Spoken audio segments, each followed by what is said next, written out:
Welcome back, folks. Toaster here, and we've got a subscriber replay. This time it is Nitedog in his AMX 12T. He is mid-tier. We are on the map Airfield, and he is going to have a pretty good game here.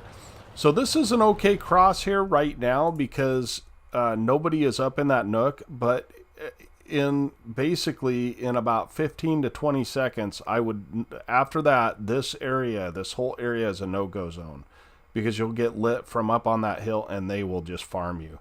So that's just a little information for you guys. So Nitedog is going to the correct location, in my opinion. He is going up to the nook, I call it. And the reason it's the right location is this map is basically a corridor. It's split in half by the ridge lines, and there's really nothing for anybody to do on this map when you're in a light tank. There's not much to do. And with 3 artilleries, the last thing you want to do is get spotted. So I'm going to make a little comment here.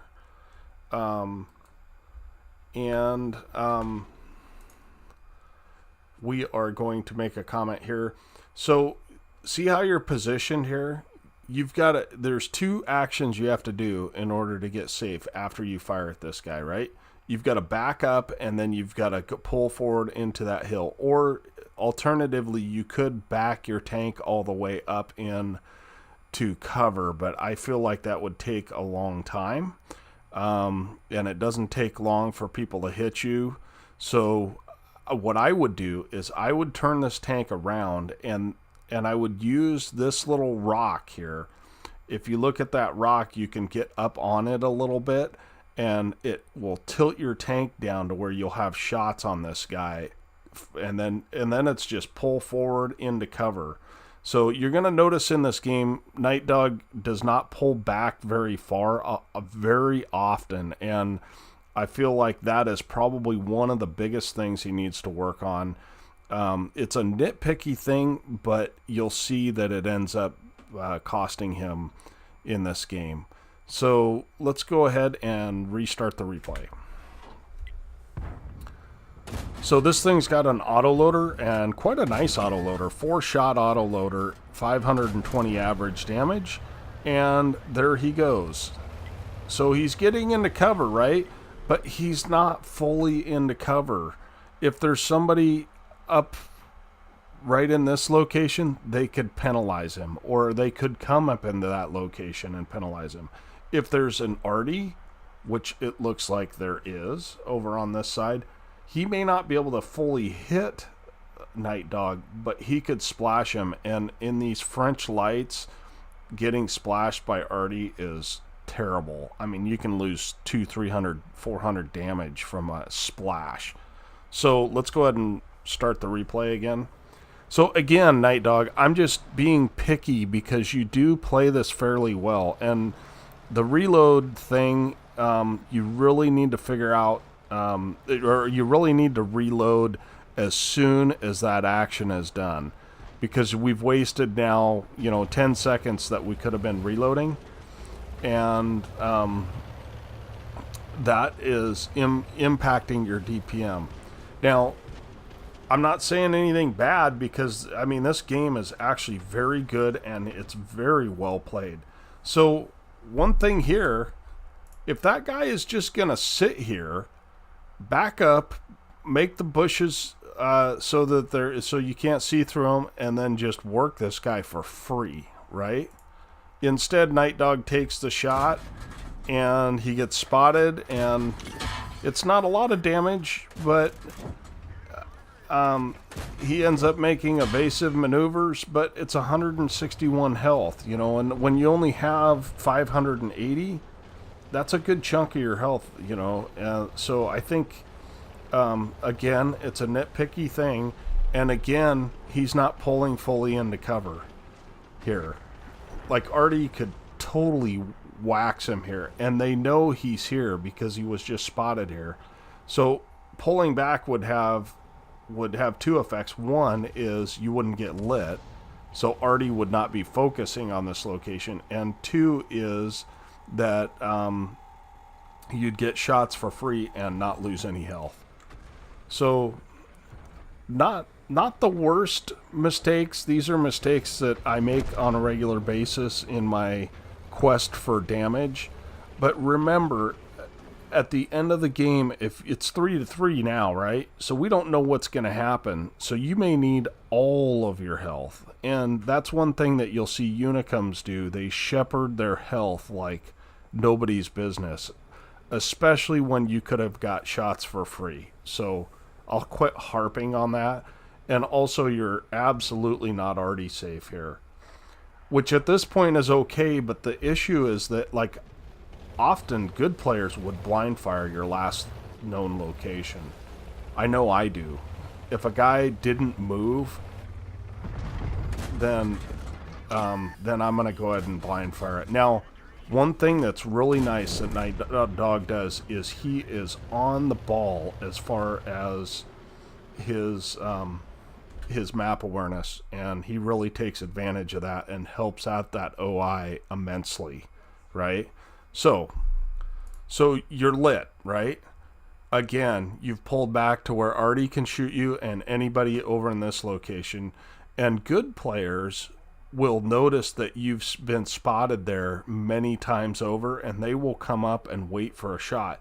Furthermore, you have nobody in this middle area, so somebody could come up here and shoot with impunity on this side. There's a split kind of right down the middle of this hill where you can get shots without being lit from this side. Not to mention your guys are too low anyway for the most part, but you can get shots onto you without getting lit by these guys over on the other side. So again, it's just a minor positioning issue. Not to say you didn't play a good game, you did. And here comes the Hellcat. Now, the nice thing about him being further back is that he won't get proxy spotted, right? This Hellcat should know better, but we're back in first person now. Sorry about that. This Hellcat should know better, and I would not have chased that. I believe that you are still lit here. You might not have been, but either way, you took a shot of damage there. I would have taken my shot and just backed off, right? Because there's no reason. So then you would have 3 shots on this T-3485 that is certainly going to die anyway because he's pushing into an E-25 and 3 Arties. And he's flanked by an EZ-8 and a T-34-1. So, I mean, he's going to die. No question. But you could have gotten some of that damage. So again, nitpicky stuff. So luckily this guy does not hit you, but you know he's not gonna be in view range. So I would not keep poking out further. And again, if you had been backed out, you could have ran away really quickly. And there we go. Artie finally decides to fire at you because there's less targets on the map. You've been spotted there like 4 or 5 times in that almost exact location.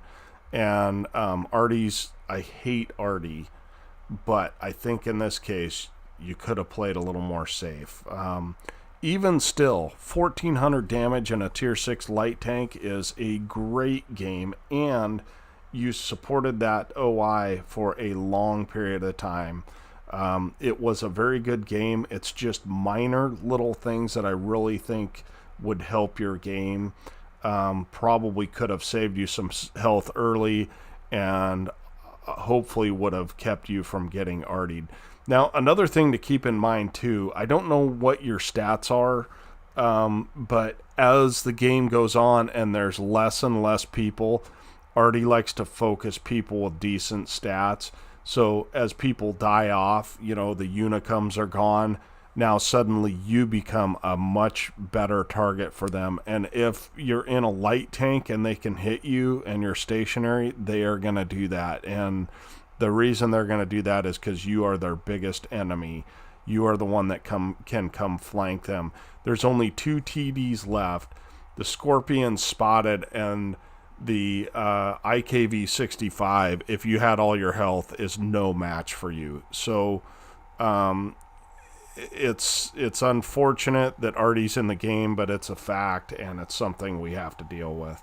Let's go ahead and take a quick look at the after action report on this. Okay, here we are at the after action. He ended up with a 2nd class, which is pretty good. He ended up top of his team, 763 base XP, by base XP, and it looks like 2nd by damage. So, and he was mid-tier in that game, I believe, yes. So he did very well. He beat the E25, so wow. 15 shots, 13 hits, 11 pens, 1,436 damage, just a little assist, and that's normal on that map because it is a corridor map and not very good for lights, and I feel like he went to the right position considering, and he really helped support that OI that was trying to hold the heavy side, so good job there, and he made 23,000 credits. And that was on a 5 times, so he ended up with 5,700 XP. That's a nice chunk of XP, help you move on towards the next tank. So I appreciate you guys watching. Thank you very much for sending that in, Nitedog. Feel free to send your replays in if you'd like to get some analysis on them. And we will go from there. Tonester out.